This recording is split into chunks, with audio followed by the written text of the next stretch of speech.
Salut à toi Futur Trader et bienvenue sur cette nouvelle vidéo. Ici on va parler programmation des indicateurs sur TradingView. Dans cette vidéo je vais t'apprendre des petites bases pour commencer à créer ton propre indicateur sur TradingView pour devenir vraiment indépendant et créer la machine de guerre que tu souhaites créer. Donc je vais te montrer des exemples de code qu'on peut réaliser facilement avec TradingView et tu verras par la suite que tu pourras petit à petit, avec bien sûr énormément de pratique et quelques bases en programmation, créer tes propres outils comme je l'ai fait par exemple. Moi ici, si on regarde par exemple le Pro Context, voilà, ça vous donne une idée de ce qu'on peut créer derrière quand on maîtrise un peu les outils de programmation de TradingView. Alors, on va se servir d'un RSI simple qu'on a trouvé ici. On tape RSI, on prend le premier, celui de TradingView, et on va aussi se servir d'un graphique simple, easy, et on va essayer de créer, pour commencer, quelque chose d'assez simple, c'est-à-dire afficher une condition. Voilà, afficher une condition sur le graphique. Alors ce qu'on va faire, c'est qu'on va dans l'éditeur PIN et on va faire ouvrir ici, nouvel indicateur vierge. Voilà, bah, c'est écrit nouvelle. Et ici, on va commencer par définir. Donc, indicator, c'est tout simplement la fonction. C'est-à-dire qu'ici, on va coder un indicateur. Maintenant, il nous dit par contre, voilà, mon indicateur, il lui faut une fonction. Qu'est-ce qu'on peut mettre dans un indicateur? On peut mettre un title, donc c'est écrit en jaune, hein, si vous regardez sous le syntaxe, un short title, un overlay, un format, une précision, un sal max bar back, ça veut dire combien de barres vous voulez analyser, un time frame, si vous avez besoin par exemple que l'indicateur soit en high time frame ou en low time frame, vous allez voir que cette condition de la mettre dans cette fonction là, bah, c'est pas bon. Le gaps, le plot order, le max line count, etc. Donc c'est plein de petites conditions que vous pouvez regarder ici, par exemple dans la documentation de PinScript. Et ça va tout simplement vous donner, par exemple, tout ce que vous devriez savoir. En plus, si vous voulez vraiment aller beaucoup plus loin. Voilà, vous avez la documentation aussi qui est juste là. Voilà, avec plein de petits exemples. Ou sinon, vous cliquez CTRL et indicateur, vous cliquez sur clic gauche avec votre série et CTRL, ça ouvre une petite fenêtre où vous pouvez par exemple voir s'il y a des fonctions qui vous intéressent ou pas. Donc ici, par exemple, vous pouvez aussi créer un indicateur ou sinon aussi créer une stratégie. Donc là, vous mettez stratégie, par exemple. Alors, on ne va pas le faire, mais voilà, par exemple, ça donne ça. Ça vous donne déjà des petites conditions prédéfinies. Ok. Donc nous, ce qu'on veut, c'est un indicateur pour le moment. On va commencer à coder des stratégies alors qu'on n'a même pas commencé à coder des indicateurs. Donc dans indicateur, donc comme on a dit, on va lui mettre déjà, pour commencer, un titre. Alors, comment je vais appeler cet indicateur-là? Bon, moi, mon indicateur, je vais l'appeler Pro Session, par exemple. Title égale Pro Session. Après, je vais lui mettre un short title. Un short title, c'est ce que vous allez voir ici comme le vol, par exemple. Le vol, en fait, c'est pour dire au volume. Ben, je vais l'appeler, alors, short. Alors, comment on écrit ça déjà? Short, title, short title, voilà. Et là, je vais lui dire, appelle-moi ça process, par exemple. Là, on doit déclarer une fonction de base pour l'afficher en fait en haut et pas en tant qu'affiliateur. C'est la fonction, elle s'appelle overlay. Et il y avait un autre truc normalement qui est pas ici.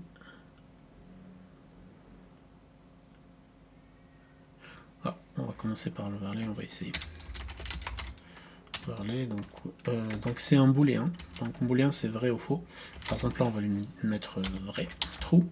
Et on va voir déjà ce que ça fait.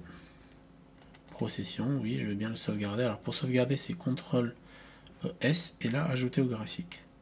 Voilà, c'est bon. Ici affiché, ici. Alors par précaution, on va lui ajouter un autre truc qui s'appelle link to series. C'est pour des vérifications externes. Link to series. Et là, on va lui mettre un trou aussi. Voilà. Alors après les max bar etc qui sont ici par exemple on peut dire max bar back par exemple on peut mettre je sais pas moi 1000 bars maximum, c'est à dire 1000 bougies etc, mais on va pas le faire, ça ne sert à rien. Ça sert oui quand vous allez trader, par exemple moi pour le ProContech j'avais mis un max bar qui était défini à 500 ou 1500, je sais plus. Sinon bah, en fait le graphique il chargeait tout le temps parce que le temps qu'il calcule, etc. Alors maintenant on va commencer par mettre des commentaires, donc c'est 2 slash et ici on va écrire par exemple début session. Ok, et on va ouvrir une accolade. On va fermer l'accolade. Alors l'accolade par contre elle doit aussi être en commentaire. Et la fin de session. Alors c'est pour dire que ce code là que je suis en train de coder qui est à l'intérieur de ces accolades là, ça va uniquement être que pour les sessions. Et plus tard je pourrais rajouter autre chose. Donc le plot ici je peux le supprimer. Le plot ça veut dire affiche-moi quelque chose. Donc on va commencer. Alors moi, ce qui va m'intéresser, c'est vous allez voir qu'on va créer quelque chose d'assez simple et on va essayer de l'améliorer petit à petit. C'est d'afficher, par exemple, la London Session et la New York Session. Mais d'une façon très simple et très propre, pas comme vous pouvez voir sur certains graphiques. Par exemple, ici, London Session, ben, je peux mettre London Session, voilà, égale. Donc la London Session est égale à quoi? Ben, le temps, donc time. Donc entre parenthèses, je vais mettre le time frame période. Donc le time frame période, c'est tout simplement, par exemple, une journée, 2 journées, 1 minute, 2 minutes, 5 jours, annuel, trimestriel. À chaque fois que toutes les conditions sont déjà prédéfinies. Hein. Donc c'est ça qui est génial avec TeamScript. Et là, par exemple, on le dira, je veux afficher de 09 de 9h, par exemple, à 09 15. Voilà.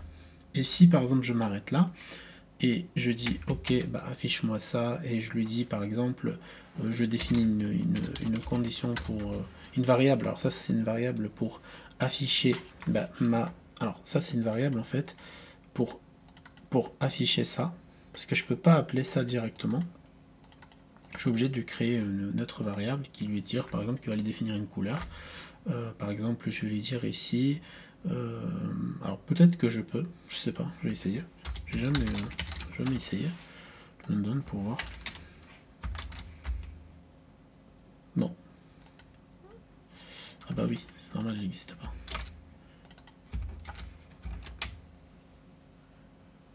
Non, ils me disent non, argument série, oui, voilà, je dois quand même la déclarer. Alors on va le garder la botte color là, parce qu'on en aura besoin.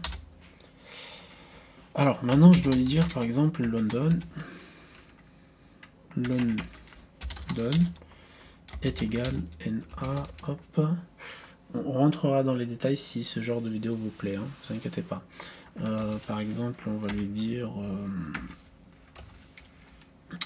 je vais récupérer cette variable, je vais l'insérer ici, et là on va lui dire par exemple différent de NA s'il n'y a rien, 2 petits points pour déclarer on va dire le changement, color par exemple green, voilà, color green. Alors on va voir si ça marche comme ça.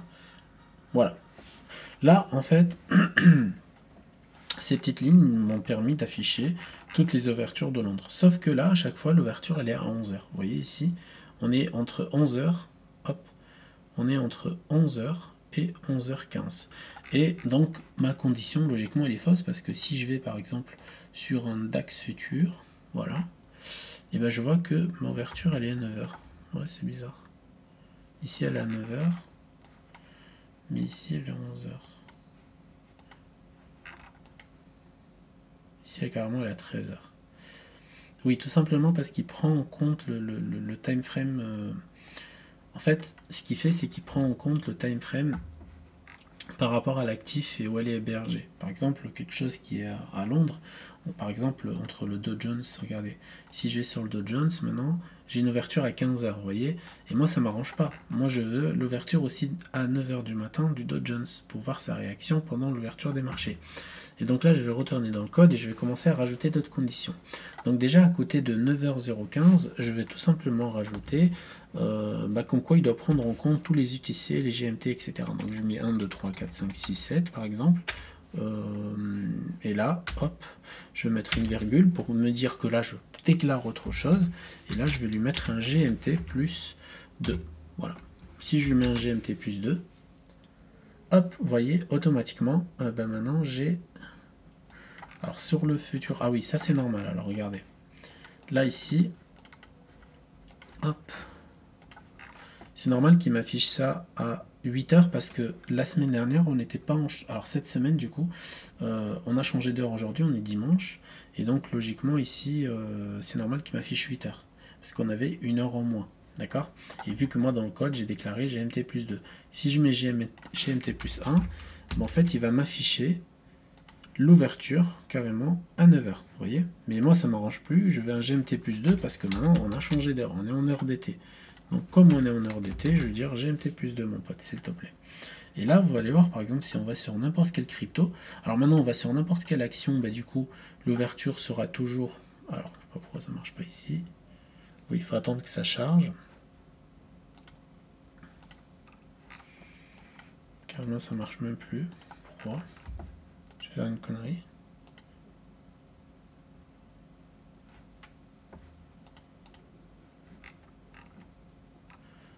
Bah alors, je sais pas du tout. Je vais essayer. Ok, ça marche pas sur les actions, je sais pas pourquoi. Bon, on verra ça plus tard, mais sur les cryptos, bah, ça marche. Voilà, par exemple, sur les cryptos, tout à l'heure, on avait un petit souci, et ça ouvrait à 11 h, bah là, ça ouvre bien à 9 h sur la crypto. Voilà, moi, ce qui m'intéresse, c'est qu'est-ce qui se passe sur les marchés, comme moi, je suis devant mes écrans à partir de 9 h du matin. Bah maintenant, ce que je vais faire, c'est que je vais rajouter une autre session qui est la session de New York. Donc là, par exemple, New York session. Donc la variable, vous mettez ce que vous voulez, vous écrivez ce que vous voulez quand vous déclarez des variables. Tout ce qui est en blanc, c'est vraiment ce que vous voulez. Et là, je lui ai dit la même chose, donc voilà, je vais copier-coller. Hein, voilà, time, tac, tac, tac. Juste là, je vais lui dire, bah moi, je veux 15h30 à 15h45 et GMT plus 2. Et pareil, ici, je vais lui New York, par exemple. Je vais lui déclarer tout ça, donc ENA, hop, New York. Hop, après, donc, différent de si c'est close, on va afficher une color, par exemple, gray. Alors, pour le moment, on fait simple. Alors, pour le moment, ça fait rien, c'est normal. Et après, on va lui dire, bah, affiche-moi New York. Alors, je crois qu'il y a un N majuscule. Voilà. Et là, du coup, il m'affiche tous les ouvertures de New York. Alors, ici, ça me l'affiche bien à 15h30. Et la semaine dernière, ça ouvrait à 14h30. Donc, là, ça me l'affichait bien à 14h30. Voilà. Donc, de cette façon-là, je viens de créer un indicateur, tout simplement, qui s'appelle Process, et qui va m'afficher toutes les ouvertures de session. Maintenant, je vais un peu le personnaliser. Vous allez voir qu'on peut énormément faire de choses. Pour commencer, j'aimerais bien... Hop, pardon. J'aimerais bien déjà lui donner un peu plus de fonctions. Par exemple, la London, je vais lui rajouter un title. Et là, on va écrire Londres. Open, on va écrire en anglais. Open, comme ça, on pourra le personnaliser dans le style. Donc là, par exemple, je fais sauvegarder. Vous allez voir, dans le style ici, j'ai bien Open Londres et j'ai pas background color. Et là, pareil, hein, je vais lui afficher aussi condition. Un titre Open New York. Voilà. Et là, pareil, Open New York. Voilà. C'est en anglais, vous pouvez faire en français, vous pouvez écrire ouverture, ce que vous voulez. Maintenant, ce qu'on pourrait faire aussi, c'est que moi, ça ne m'intéresse pas de l'avoir sur tout l'historique. Donc, ce que je vais faire, c'est que déjà, je vais rajouter de la transparence parce que vert comme ça et gris comme ça ne m'intéresse pas.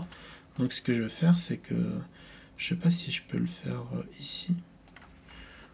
Color.new. Alors, ça, c'est la mise à jour de 95. Je sais pas si je peux faire ça déjà. Effectivement, je peux faire ça. Alors, du coup, on va travailler avec la nouvelle version, donc ça a changé. La version de Pinscript 90 par exemple, et là je fais comme ça. Voilà. Donc vous voyez là c'est beaucoup plus propre déjà. C'est pas foncé, je vois bien les bougies, c'est juste pour avoir un coup d'œil. Et maintenant ce que je vais faire c'est que je vais rajouter un, comment on appelle ça, un show last. Show last, par exemple c'est pour avoir les derniers seulement les dernières sessions. Par exemple, si je mets 250, ça va me calculer 250 bougies. Vous voyez, là, je l'ai à 250 bougies. De là à là, il y a 250 bougies. Donc, j'ai que les 3 dernières sessions. Voilà, ça m'intéresse. Ça m'intéresse pas. On peut mettre beaucoup plus, hein, et on peut rendre aussi cette variable modifiable via ici. Okay, pour faire ça, c'est très simple. Donc, je vais au-dessus, toujours au-dessus, quand je déclare quelque chose en dessous. Et là, par exemple, je mets période ou historique, par exemple. Voilà, historique égale input. Input, c'est pour dire c'est une entrée. Alors, si je mets le input 250, je prends historique et je la remplace par 250 ici. C'est-à-dire que show last historique, donc regarde les derniers données de historique. Historique donne 250. Et du coup, je sauvegarde. Et là, regardez, hop, dans l'indicateur, maintenant, j'ai historique qui va s'afficher. Voilà, alors, sauf que moi, je ne veux pas afficher historique comme ça. Je vais lui mettre un title.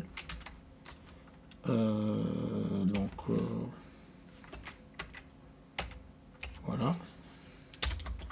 Et là, par exemple, je vais lui dire modifier historique. On peut vraiment tout faire, c'est vraiment magique. Alors, input erreur. Il doit y avoir une erreur quelque part.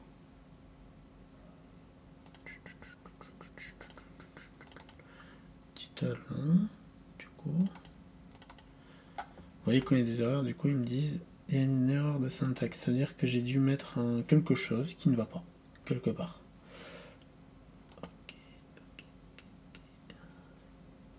Ah oui, je crois que c'est ça, parce que...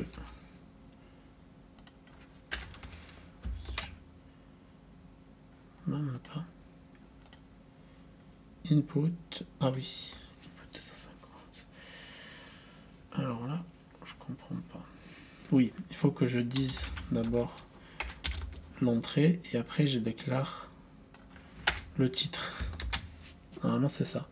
C'est l'ordre que j'ai pas respecté, vous voyez.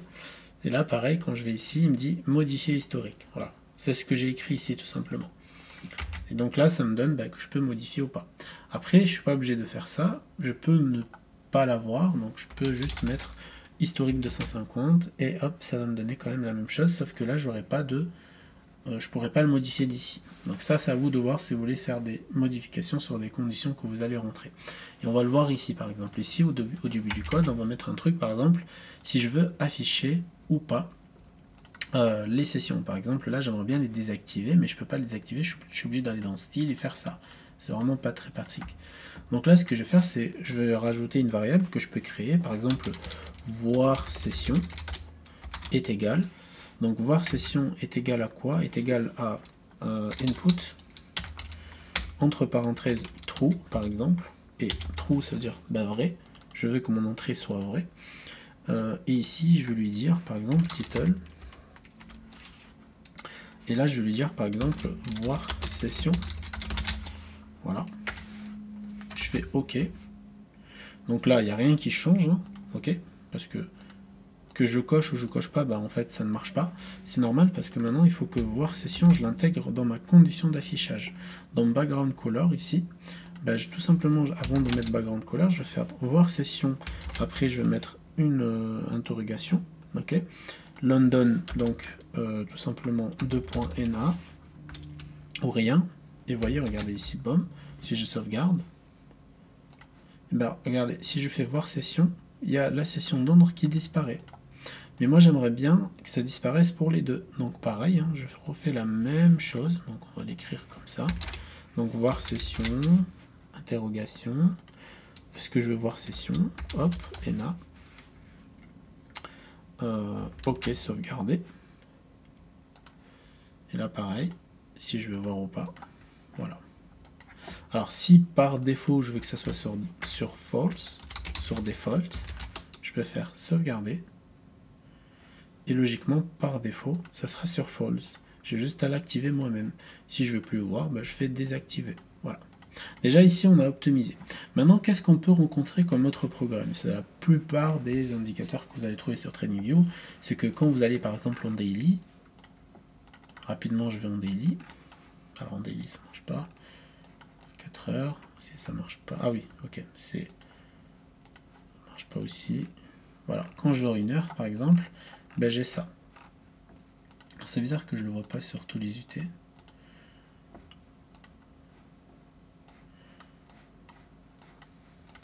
Hop. Vous voyez, par exemple, ça c'est pas agréable. Ça donne pas envie. Moi, ça m'intéresse de le voir par exemple que en 15 minutes. Quand je suis en 15 minutes, je veux voir ces conditions-là. Donc là, je vais sur crypto, je vais sur n'importe laquelle. Et quand je vais en 1 heure, moi, je veux pas voir les sessions. Ça m'intéresse pas. Ou en 4 heures, ça m'intéresse pas aussi. Donc ce que je vais faire, c'est que je vais rajouter une autre condition. Alors, par exemple, ici, en dessous de voir session, donc il faut que ça soit déclaré en haut, avant de l'afficher. Je vais lui dire, par exemple, time frame. Donc, underscore, donc c'est le 8, session. Et là, je vais lui dire, donc il faut que je lui dise, par exemple, time frame, on va redéclarer la même variable qui est juste là, parce que celle-là me permet de voir la résolution. Et on va lui dire, par exemple, regardez, time frame.period égal, est-ce que c'est égal à 1 minute, par exemple? Je sauvegarde. Alors, vous voyez, ça ne fait rien, il n'y a rien qui change, c'est normal quand j'ai sauvegardé. Alors pour sauvegarder, je fais CTRL-S à chaque fois. Par contre, maintenant, là, je lui ai dit que je veux que ça soit affiché qu'en 1 minute. Si je suis en 2 minutes, 5 minutes, 15 minutes, 1 heure, je ne veux pas que ça soit affiché. Ben, si je rajoute ça ici, hop, et AND, c'est-à-dire que je veux cette condition et cette condition, cette condition, AND, cette condition, AND, ben, c'est tout simplement et, voilà, logique et. Et ben vous voyez ici maintenant, je ne vois plus les sessions, peu importe le time frame, c'est-à-dire que je vais sur n'importe quel actif, par exemple le DAX, le Gold, etc. Je ne vois plus, voilà. Par contre, si je vais en 1 minute, je vais le voir. Alors on va retourner, alors on va attendre que ça charge.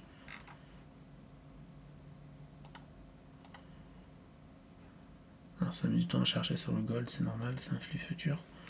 Par exemple, en 1 minute, on voit bien ici que ça s'affiche. Mais si je vais sur un crypto, vous voyez, par exemple, la dernière session, elle a bien ouvert à 15h30 jusqu'à 15h45. Donc, c'est les 15 premières minutes où je ne dois rien faire, logiquement. Par contre, voilà, maintenant, j'ai un problème. Quand je sais afficher qu'en 1 minute, je vois que la dernière session. Donc, moi, ce que je vais faire, c'est que ça ne m'intéresse pas de le voir que sur la dernière minute. J'aimerais bien le voir sur plusieurs time frames. Donc là, je vais faire OR, ça veut dire ou. C'est-à-dire si je suis sur un ou, par exemple, encore une fois, time frame. Période égal 2, par exemple 2 minutes. Si je fais OK, maintenant en 2 minutes, normalement ça devrait être visible. Alors ça attend que ça charge.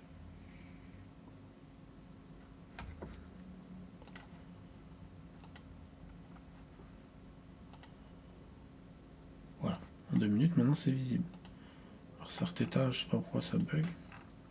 Mais voilà, ici c'est bien visible. Donc maintenant ce que je vais faire, c'est que je vais rajouter sur tous les time frames que je souhaite. Par exemple, moi j'aimerais bien l'ajouter. Hop, on va faire copier-coller.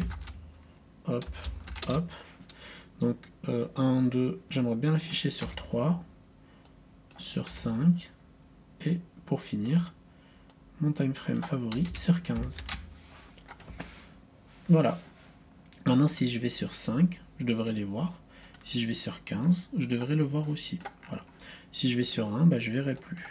Donc ça, c'est une autre condition qu'on a créée, qui nous a donné, par exemple, les sessions, mais beaucoup plus optimisées. Après, on pourrait faire plein de choses. Par exemple, ici, j'ai repéré ce code-là. Ce code-là, c'est le code de base de TradingView. Et ça, c'est le RSI. Maintenant, le RSI, il est mignon, il m'intéresse, donc je vais faire copier. Je vais modifier sur code, donc je copie tout, je fais copier, je fais nouvel indicateur. Alors, juste... Voilà, nouvel indicateur, donc j'efface tout, tac tac, et je veux modifier ce RSI. Donc moi ce que je vais faire sur ce RSI là, voilà, ajouter au graphique. Ce que je vais faire sur ce RSI là, c'est que je vais rajouter les sessions. Donc je prends session, ici, le code que je viens de créer ici, et je peux l'afficher ici, et je sauvegarde. Et regardez, logiquement, je sais pas si c'était ça, c'était le bon. Ouais, c'était le bon. pourquoi ça marche pas? Ah oui, parce que par défaut, c'est en défaut. Vous voyez, regardez ici maintenant, si je veux pas les sessions sur le graphique et je les veux sur l'oscillateur, vous voyez, maintenant c'est sur l'oscillateur. Comme ça, de cette façon. Voilà, c'est vraiment quelque chose de très pratique que vous pouvez faire avec TradingView. Et on pourra créer énormément de choses derrière. Par exemple, en un seul indicateur, on peut rajouter d'autres indicateurs. On va prendre l'exemple d'une moyenne mobile. Par exemple, moyenne mobile.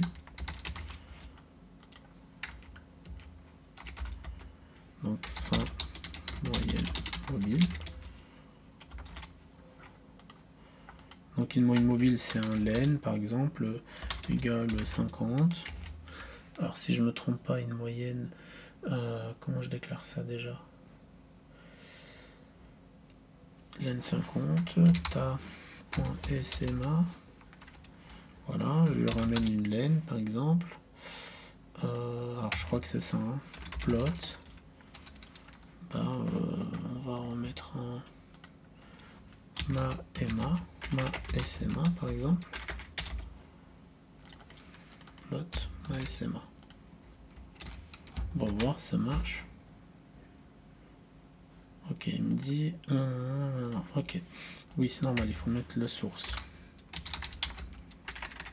src close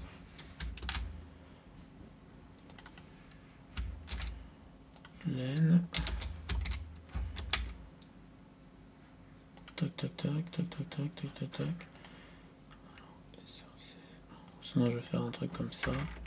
Tac, close. Ok, j'ai dû faire une connerie quelque part. Donc ma SMA, sin ma TSMA, ma len sin 50. Pour afficher ma len, donc qu'est-ce que j'ai besoin? Normalement ça devrait marcher comme ça. Je vais juste vérifier. Alors en fait ce que j'ai fait moi c'est que j'ai essayé de développer ligne par ligne, mais en fin de compte avec la mise à jour de la version 5, parce que là on est en version 5, c'est déclaré ici. Ça ne peut pas marcher comme je voulais le faire, donc en fait tout simplement ici c'est un affichage direct avec une déclaration de couleur. Donc pareil, hein, je trouvais la réponse ici. Voilà, vous tapez par exemple Emma. Et là c'est expliqué comment ça doit être affiché. Exactement, regardez, ils ont fait un affichage direct, donc on va essayer de faire ça. Donc on va faire simple. Par exemple un plot c'est pour afficher. Donc tout à l'heure on a utilisé le BG color pour dire background color. Ici c'est un plot qu'on va essayer de développer. Et par exemple moi j'aime bien les SMA. Donc ta SMA par exemple. Et donc cette ta SMA je veux qu'elle soit par exemple alors vous avez une source close, ça veut dire fermée, pour chaque calculons chaque bougie fermée. Après vous pouvez faire en HLC4 par exemple open high low close. Moi j'aime bien cette petite fonction. Et par exemple je vais lui dire 50 périodes. Et ici je vais lui donner une color point new. Ici par exemple color.black. Et ici on va lui mettre 80 de transparence. Et voilà, donc on va essayer déjà comme ça pour voir. Ok, il y a un problème encore une fois. Ah oui, c'est que j'ai pas fermé. Alors on a une cale color new color. Ah oui, je peux pas faire ça. Bah, normalement je peux, c'est bizarre. Ok. Ah oui, d'accord, il faut que je déclare en fait comme quoi ça va être une couleur. C'est vrai que c'est différent de l'autre. Tac. Voilà. Là, normalement, ça devrait marcher. Voilà, ça marche, enfin. Vous voyez, par exemple, là, j'ai intégré une SMA. Et pareil, la SMA, en fait, elle peut avoir la même fonctionnalité que les mêmes fonctions. Par exemple, ici, je veux dire, donne-moi une épaisseur de la MSA. Par exemple, line, width. Si je ne me trompe pas, c'est écrit comme ça.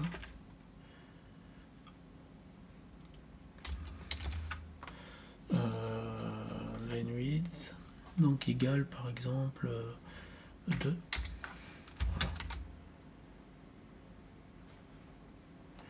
Et là, elle va être plus épaisse. Et là, par exemple, je vais lui dire title ma SMA, par exemple.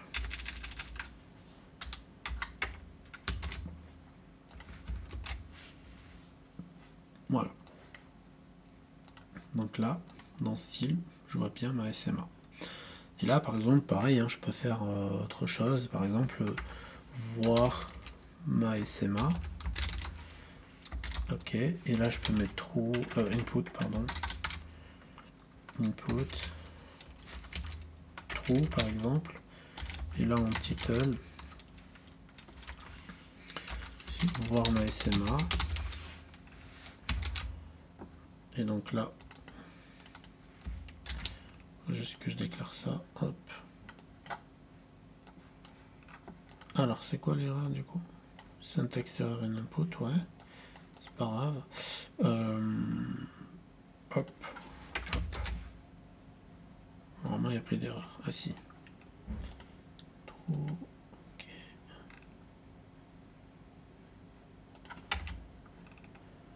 Voir ma SMA, input égale true, title. Ah oui. Quand on écrit trop vite. Voilà. Et là, logiquement, ça devrait marcher, mais je veux bien intégrer ça. Donc, je fais tac, tac, tac, tac, tac. Voilà. Et là, normalement, ok, input erreur aussi. Voir ma SMA. Ah oui, ok, non, c'est pas comme ça. Alors ça, par contre, on peut pas le faire comme je vous l'ai montré. Je vais vous montrer une autre méthode. C'est très simple en fait. Ici, on va dire que ma SMA, par exemple, SMA, ok, est égal à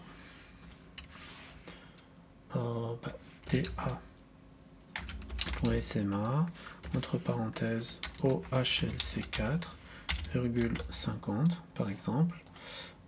Ici dans le plot, donc je dois, au lieu d'afficher ça, ben, j'affiche ça. Voilà. De cette façon, c'est beaucoup plus propre. Normalement, il n'y a pas d'erreur. Voilà, ça marche très bien. Et ici, par exemple, je peux intégrer du coup cette condition. Je vais dire, bah, je veux que ce soit réel, true. Voilà. Sinon, c'est voilà, na hop virgule. Si ça c'est pas true, je veux pas l'avoir. Alors oui. Tac. Alors ça a l'air difficile comme ça, mais avec le temps, vous pouvez vraiment devenir des pros. Hein. Par exemple, voilà, voir ma SMA, hop, voilà. Et pareil, hein, je peux lui mettre aussi la condition de voir plus, l'historique, par exemple, je peux prendre la même chose là. Tac, tac. Voilà, et là il va afficher que 250. Dans la SMA, vous voyez, il a affiché que jusque là. Et je peux le rendre modifiable, etc., juste en rajoutant un input ici. Voilà, par exemple, là, c'était assez simple, c'était un tuto assez simple. Donc, je sais pas si ça vous a plu ce genre de format, parce qu'il y a énormément de personnes qui me demandent en privé, mais comment on code sur TradingView. Bah voilà, c'est pas compliqué, mais il y a quand même un peu de travail après pour réussir à coder des indicateurs comme le Pro Context ou le Pro TDI. Il y aura encore beaucoup plus de travail. Donc si vous voulez vous lancer là-dedans, alors il n'y a pas de formation PinScript parce que c'est quand même un langage à part entière pour coder, pour apprendre à coder. Mais voilà, je pense qu'il y a moyen de, avec de la pratique et des erreurs et des exemples de code que vous pouvez retrouver, de coder vos propres indicateurs. Alors si vous souhaitez plus de tutos beaucoup plus détaillés avec beaucoup plus de travail derrière, etc., n'hésitez pas à me le dire en commentaire et mettre un petit like. Et j'espère que vous allez passer un bon week-end et à la prochaine fois pour une vidéo, cette fois-ci trading.